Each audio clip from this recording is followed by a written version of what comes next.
पाकिस्तान के अंदर गुज़िश्ता चंद हफ़्तों में बहुत कुछ हुआ है, जिसके नतीजे में एक नई हुकूमत का क़याम आइनी और जमहूरी तरीक़े से हुआ है। आइन के वो तमाम प्रोविज़न्स फ़ॉलो किए गए जो ज़रूरी थे, क्योंकि ना सिर्फ़ जमहूरी तरीक़े से या आइनी तरीक़े से हुकूमत का क़याम, बल्कि उसकी जो एक प्रैक्टिस है, एक प्रेसिडेंस है, वो भी सेट हुआ है। और इसका जो सबसे ज़्यादा क्रेडिट पाकिस्तान पीपल्स पार्टी के चेयरमैन जनाब बिलावल भुट्टो ज़रदारी साहब को यूँ जाता है कि वो शुरू से कह रहे थे कि आइनी तरीक़े से एक ऐसी हुकूमत को घर भेजें जिसने लोगों का जीना मुश्किल कर दिया है। रोज़मर्रा की ज़िंदगी में जो हालात हैं वो इस कदर लोगों के मुश्किल और बदतरीन हो गए हैं कि इस हुकूमत को एक तो उसका इदराक भी नहीं और ऊपर से उसका एहसास भी नहीं। तो ऐसी हुकूमत जो हुकूमत आवाम की नुमाइंदा ना हो, आवाम के मसाइल को समझने का जहन और उसका दर्द ना रखती हो, उसे हुक्मरानी करने का कोई हक़ नहीं। और यही वजह है कि आइनी तरीक़े का ऑप्शन हमारे सामने बड़ा वाज़ेह था, और ख़ुशी की बात है कि दीगर सियासी जमातों ने भी उस ऑप्शन को बेहतरीन ऑप्शन समझा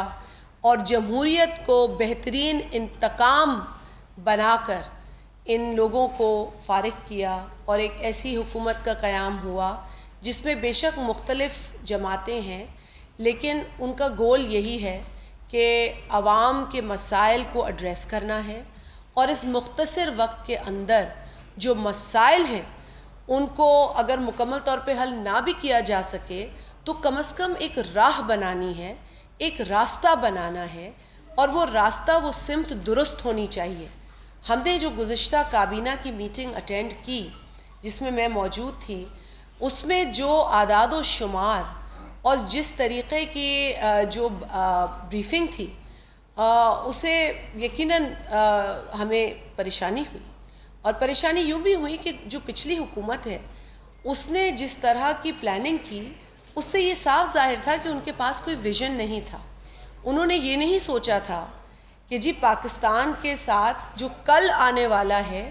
उसके अंदर जो इनके आज का फ़ैसला है उसने क्या इम्पैक्ट करना है। तो बग़ैर किसी फ्यूचर सोच के, बग़ैर किसी विज़न के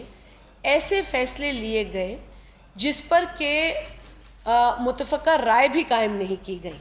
तो अब मैं ज़्यादा उसमें नहीं जाना चाहती हूँ, क्योंकि मेरा ख़्याल है कि अब आज की हुकूमत की ये ज़िम्मेदारी है कि कोशिश की जाए कि मैं जिस तरीक़े से जो मुआशी एतबार से फ़ैसले हैं, और मेरा ख़्याल है कि वज़ीर ख़ज़ाना ने भी ये बताया है कि कुछ फ़ैसले करने पड़ेंगे, जो कर्ज़ों की शरह है या जो महंगाई की शरह है, और बदकिस्मती से जो तबाहकुन तरक्की की शरह है, ये वो तमाम हक़ाइक़ हैं जो सामने रखने हैं। लेकिन पाकिस्तान की अवाम को कोशिश करके रिलीफ़ भी फ़राहम करनी है, जो कि यकीनन इस हुकूमत की